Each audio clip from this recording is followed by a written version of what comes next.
communication does not need to occur through media to have legal consequences. Statements you make to your employer, your colleagues, and other people can impose legal obligations on you in a variety of ways. In this video, we will address a few of the most common examples.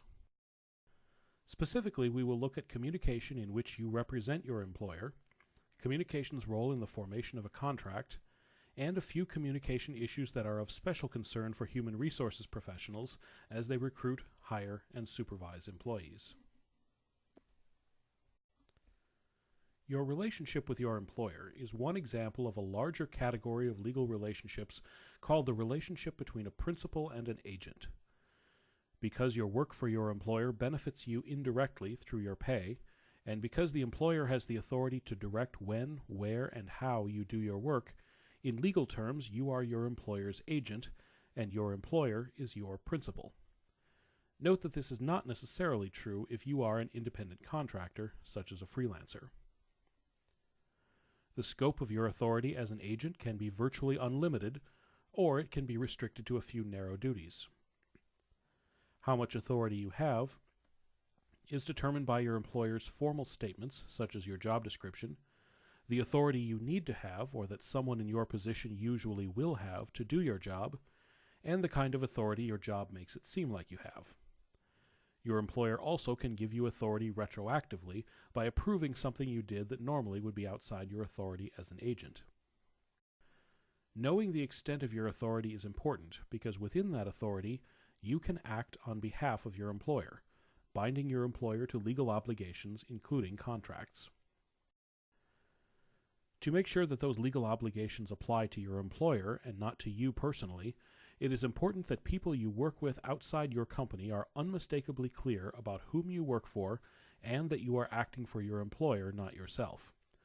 Otherwise, you might end up making yourself personally liable for contracts you meant to undertake on behalf of your employer. As an employee, or agent, you owe your employer honest communication, including full disclosure of everything you learn in the course of your job that could be useful to the employer. For the most part, you are required to follow your employer's directions and to avoid any other obligations that would conflict with your job. You also are legally responsible to use your authority to benefit your employer, rather than misusing it to benefit yourself, and to perform your job duties yourself, rather than recruiting someone your employer doesn't know about to do them for you. In return, your employer, or principal, is responsible to pay your salary and other compensation, reimburse you for work expenses, and maintain a safe working environment. The employer also is required to provide you with a special kind of protection from lawsuits known as Respondeat superior. Respondeat superior is a centuries-old legal doctrine that requires employers to pay any damages a court assesses against their employees because of civil lawsuits. However, this protection only applies to lawsuits stemming from something you did or failed to do in the course of your employment. You are still personally responsible for civil suits about things you did on your own time, or even during the workday if you so completely abandoned your job duties that a court concludes you are on a frolic and detour for personal reasons and thus were no longer within the scope of your employment. As with many other legal concepts, Respondeat superior usually does not apply if you were an independent contractor, such as a freelancer, rather than a regular employee. One of the most significant legal consequences of communication that does not involve media is that face-to-face statements can bind us to contracts, sometimes even if we don't intend to create a contract. A valid enforceable contract has 3 requirements. First, there must be an offer. Someone must propose to undertake a project or give something valuable in exchange for something valuable from the person to whom the promise is made. Generic suggestions or invitations to negotiate are not enough. The offer must be clear and unmistakable. Additionally, the offeror can revoke or take back the offer any time before it is accepted. Acceptance is the second requirement of a valid contract. The person or company to whom the offer is made must accept the terms of the offer. In the completed agreement, each party must commit to give something of value to the other party. This is called consideration. Consideration can take the form of money, land, other kinds of physical property, or a promise to do or give something in the future. The amounts do not have to be equally valuable, but each party must put something valuable into the contract. Contrary to popular belief, a contract usually does not have to be in writing to be enforceable in court, although a written contract is still a good idea. Some contracts do need to be in writing, however. Probably the most common of these exceptions in the communication and media professions are contracts that will last more than a year, which means most employment contracts and many freelance contracts must be in writing. An important legal doctrine called promissory estoppel does allow contracts to be enforced when there is no consideration. That is, one party has offered a valuable promise, but the other party has not yet provided anything valuable in return. Where the person or company making the promise knows or should know that the other party will rely on the promise, and that's exactly what happens, courts often will prevent the promisor from arguing that there was no consideration given in return for his promise, and therefore no contract. This situation often occurs in the case of employment offers, where the employer offers someone a job, but then rescinds the offer before the employee has a chance to start working. The work the employee will perform for the employer is the employee's consideration for making a complete contract. In Grouse v. Group Health Plan, for example, the plaintiff successfully sued for the money he lost by giving up his current job and turning down other employment offers because he had accepted Group Health's job offer and relied on his new employer to keep its promise.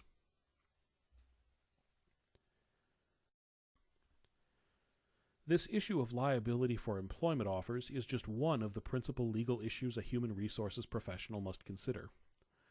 Like all professionals, HR professionals can be sued for negligence in doing their work. Negligence here means the same thing it does when private figure plaintiffs sue for defamation. Whatever the situation was, the HR professional failed to do what a reasonable and prudent HR professional would have done, and the plaintiff was harmed as a result. In the human resources context, negligence can occur by failing to properly investigate new employees, failing to supervise their work adequately, or keeping them on the job after the HR professional knew or should have known the employee was a danger to others. Here are a few common examples from actual cases.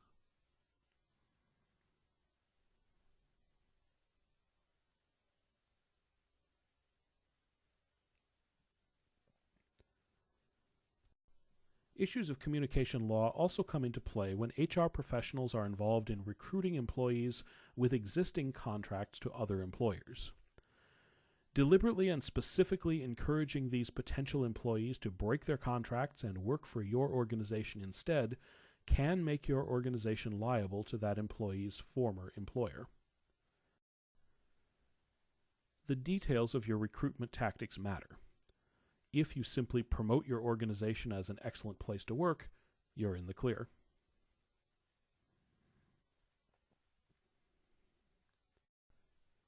In human resources work and a variety of other business contexts, you can be held civilly liable for attempting to destroy a competitor's business by encouraging others to break their contracts.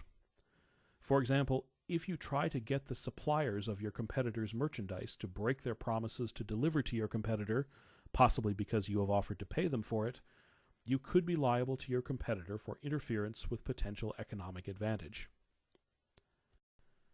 However, this tort does not apply if your motive is legitimately to get business for yourself, to give honest advice against doing business with someone, or to participate in a boycott for social or political reasons.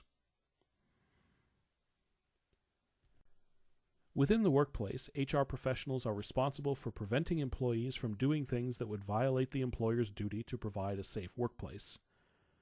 Many of these duties involve laws that are beyond the scope of a communication course. But one legal claim in which words often are crucial is the tort of assault. Note that this is not the same as the criminal charge of assault brought by a prosecutor, though the same situation can give rise to both a criminal and a civil case. When anyone causes another person to reasonably perceive that he or she is about to be subjected to harmful or offensive bodily contact, the tort has been committed. In the workplace, this often occurs as the result of employees playing jokes and pranks on one another. As you can see by looking at the requisites of the tort, just joking is not a defense. It doesn't matter why the defendant employee did whatever he or she did.